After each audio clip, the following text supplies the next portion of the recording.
អូខេសួស្តីថ្ងៃនេះគឺខ្ញុំនឹងមានវីដេអូថ្មីមួយចែករំលែកដល់ពុកម៉ែបងប្អូនហើយនឹងជាជាងដៃថ្មីឬក៏បាទពុកម៉ែបងប្អូនហើយនឹងយុវជនទាំងអស់ដែលតែងតែចូលចិត្តបាទបាទទស្សនាវីដេអូបាទរបៀបកាត់សក់ហើយនឹងtechniqueកាត់សក់បាទកុំភ្លេចតាមដានទាំងអស់គ្នាជាមួយនឹងខ្ញុំបាទ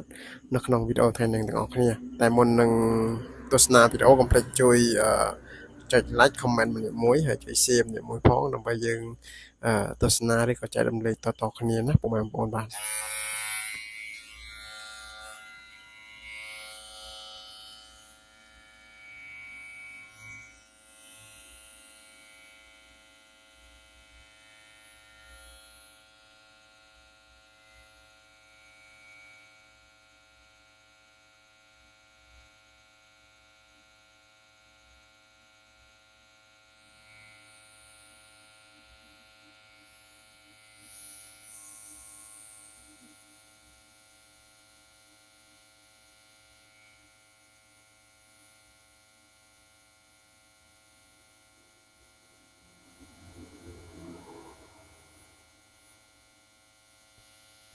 សម្រាប់ពុកម៉ែបងប្អូនឬក៏ជាងកាត់សក់ដែលត្រូវការជាមួយនឹងផលិតផលកាត់សក់ឬក៏ចង់បានម៉ាទ័លកាត់សក់អាចទាក់ទងតាមរយៈ Facebook ដែលមានឈ្មោះឆាំវិបុល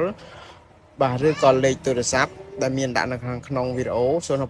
9398 19បាទគឺមានការទទួលខុសត្រូវនិងមានទំនួលខុសត្រូវខ្ពស់រាល់ឧបករណ៍ឬក៏ផលិតផលដែលទិញពីខាងខ្ញុំបាទទៅ